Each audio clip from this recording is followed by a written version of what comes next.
फिलिस्तीन के मसले पर अमेरिकी राष्ट्रपति डोनाल्ड ट्रंप की दुनिया के सामने भारी बेइज्जती होती दिख रही है। अब भारत के साथ ब्रिटेन भी आ गया है। जी हां, आपको बता दें कि फिलिस्तीन के मसले पर अमेरिका के कई दोस्त अब अमेरिका का ही विरोध कर रहे हैं, ट्रंप की नीतियों का विरोध कर रहे हैं। गाजा को लेकर ट्रंप जो ख्वाब देख रहे थे, उस ख्वाब पर अब यूरोप के कई देश पलीता लगाते दिख रहे हैं। यही वजह है कि ट्रंप इजराइल के साथ मिलकर गाजा से फिलिस्तीन को हमेशा हमेशा के लिए खत्म करने की प्लानिंग बना रहे हैं। तो दूसरी तरफ अमेरिका के ही कई मित्र देश, उनमें से जो सबसे बड़ा नाम हाल फिलहाल में सामने आया है वो है ब्रिटेन का।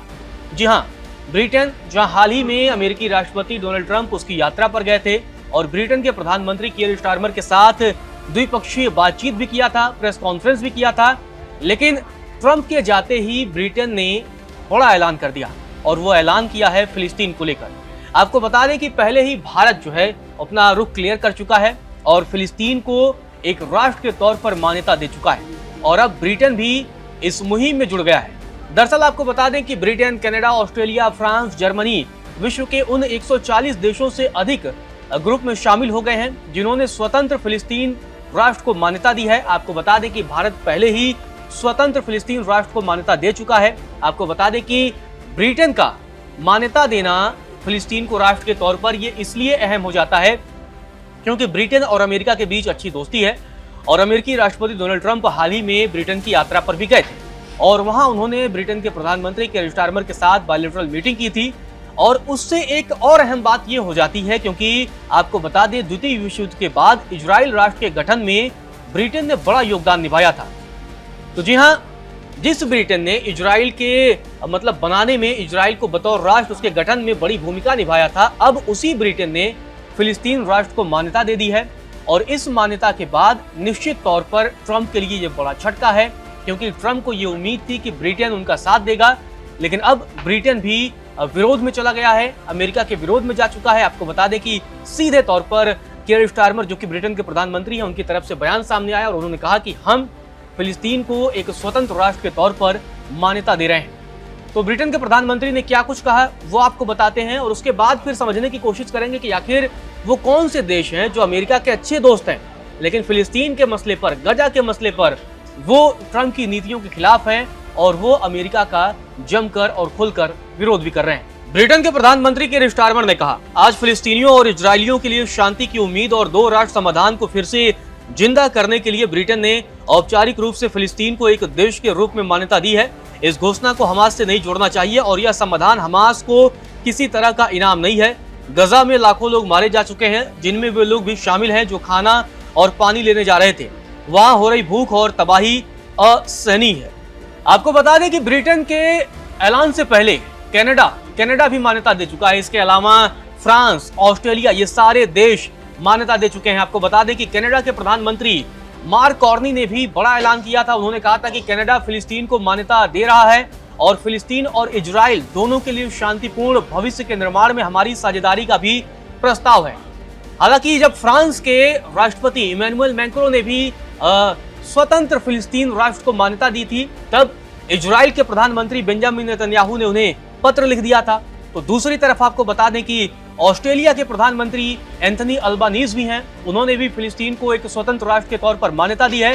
तो मतलब सीधे तौर पर अब अमेरिका घिरता नजर आ रहा है क्योंकि गजा में जो भी तबाही मच रही है, इजराइल वहां पर जो भी तबाही मचा रहा है, उसके पीछे सीधे तौर पर अमेरिका का हाथ है और अमेरिका बड़े पैमाने पर युद्ध सामग्री से लेकर फंडिंग कर रहा है और ये बड़ा अहम हो जाता है। यहाँ आपको बता दें कि 2-3 ऐसे देश हैं जो बहुत जरूरी हो जाते हैं। दरअसल जब ऑस्ट्रेलिया के प्रधानमंत्री एंथनी अल्बानीज ने भी स्वतंत्र राष्ट्र फिलिस्तीन के तौर पर उसका समर्थन किया था, तभी इजराइल के प्रधानमंत्री बेंजामिन नेतन्याहू को उन्होंने कहीं न कहीं उन्हें बुरा लगा था और तब दोनों के बीच आपको बता दें कि तब इजराइल की तरफ से, इजरायली प्रधानमंत्री की तरफ से यह आरोप लगाया गया था ऑस्ट्रेलियाई प्रधानमंत्री पर कि वो इजराइल को धोखा दे रहे हैं और ऑस्ट्रेलिया के यहूदी समुदाय को भी नजरअंदाज कर रहे हैं।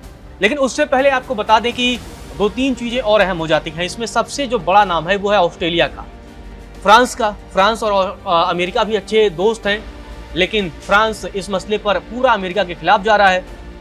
ऑस्ट्रेलिया जो कि क्वाड का एक मेंबर है, जी हाँ, क्वाड में जो 4 देश हैं उसमें ऑस्ट्रेलिया भी एक अहम मेंबर है, उसमें अमेरिका भी है, भारत भी है और और उसमें जापान भी है। तो ऐसे में आप देखेंगे कि दो देश, इसमें से सीधे तौर पर भारत भी स्वतंत्र फिलिस्तीन राष्ट्र को मान्यता दे चुका है, तो दूसरी तरफ अब ऑस्ट्रेलिया ने भी स्वतंत्र फिलिस्तीन राष्ट्र को मान्यता दी है, जो अमेरिका के लिए किसी बड़े झटके से कम नहीं है। यूरोप के अधिकतर देश, उसमें आप देख लीजिए फ्रांस है, ब्रिटेन अब हो चुका है, कनाडा था, और ये सारे देश थे जो फिलिस्तीन के मसले पर, गजा के मसले पर इजराइल के विरोध में खड़े हैं। इजराइल के विरोध में खड़े होने का सीधा मतलब है कि आप अमेरिका का विरोध कर रहे हैं और ट्रंप की नीतियों का विरोध कर रहे हैं।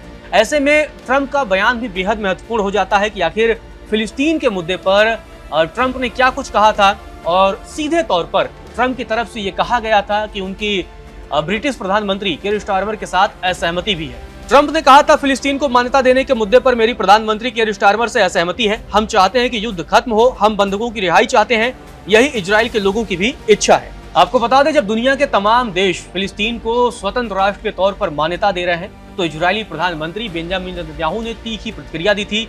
नेतन्याहू ने तो फ्रांस के राष्ट्रपति इमैनुअल मैक्रों को एक पत्र भी लिख दिया था और कहा था कि सीधे तौर पर आरोप लगाया था कि वो यहूदी विरोधी भावनाओं को भड़काने का काम कर रहे हैं। इसके अलावा सीधे तौर पर नेतन्याहू की तरफ से यह भी कहा गया था कि ये कूटनीति नहीं है, यह हमास के आतंक को बढ़ावा देना है। यह कदम जो है हमास की कैद में मौजूद बंधकों को न छोड़ने का फैसले को और भी मजबूती देता है। आपको बता दें कि तब फ्रांस की तरफ से भी, जब इजरायली प्रधानमंत्री नेतन्याहू की तरफ से ये आरोप लगाए गए थे, तब फ्रांस की तरफ से भी प्रतिक्रिया सामने आई थी और फ्रांस की तरफ से तब कहा गया था कि यह समय गंभीरता दिखाने और जिम्मेदारी लेने का है, न कि भ्रम और चालाकी का। तो नेतन्याहू ने क्या कुछ कहा था वो भी आपको बताते हैं। नेतन्याहू ने कहा था, धरती पर कभी भी स्वतंत्र फिलिस्तीन राष्ट्र नहीं बनेगा। जो देश फिलिस्तीन को राष्ट्र का दर्जा दे रहे हैं, वास्तव में हमास के राक्षसी आतंकवाद को पुरस्कृत कर रहे हैं। इतना ही नहीं, इजरायली प्रधानमंत्री बेंजामिन नेतन्याहू ने ऑस्ट्रेलियाई प्रधानमंत्री अल्बानीज के फैसले पर भी सवाल उठाए थे और इजराइल को धोखा देने का गंभीर आरोप लगाया था। साथ ही यहूदी समुदाय को नजरअंदाज करने का भी आरोप लगाया था। और ये सब आरोप तब लगाए गए थे जब ब्रिटेन से पहले ही ऑस्ट्रेलिया ने भी स्वतंत्र फिलिस्तीन राष्ट्र को मान्यता दी थी। आपको बता दें कि तब ऑस्ट्रेलियाई इमिग्रेशन मंत्री का इस पूरे मसले पर बयान सामने आया था। ऑस्ट्रेलियाई इमिग्रेशन मंत्री ने नेतन्याहू के फैसले पर नाराजगी जताई थी और कहा था कि नेतन्याहू ऑस्ट्रेलिया के उस फैसले पर अब तक गुस्सा निकाल रहे हैं जिसमें ऑस्ट्रेलिया, ब्रिटेन, फ्रांस और कनाडा के साथ मिलकर फिलिस्तीन को मान्यता देने पर राजी हुआ है। तो ये पूरा मसला है। अब ये बड़ा सवाल हो जाता है कि आखिर अगर फिलिस्तीन को बतौर राष्ट्र, क्योंकि अब तक 140 से ज्यादा देशों ने फिलिस्तीन को एक स्वतंत्र राष्ट्र के तौर पर मान्यता दे चुके हैं, तो ऐसे में ये एक बड़ा सवाल हो जाता है कि आखिर इसका मतलब क्या है, इसका तात्पर्य क्या है, इसका इम्पैक्ट क्या पड़ेगा। क्योंकि जिस तरीके से गजा में अभी भी लगातार युद्ध जारी है, इजराइल लगातार हमास के आतंकियों को खोज कर मार रहा है। पिछले दिनों उसने कतर की राजधानी दोहा पर भी हमला कर दिया था। तो ये सारे मसले जो है निकलकर सामने आ रहे हैं। अब आपको बता दें कि फिलिस्तीन को लेकर दुनिया में दो राय बटी हुई है। उसमें हालांकि अब बड़ी संख्या में अंतर्राष्ट्रीय देश जो है, दुनिया के कई सारे देश फिलिस्तीन को स्वतंत्र राष्ट्र के तौर पर मान्यता दे रहे हैं।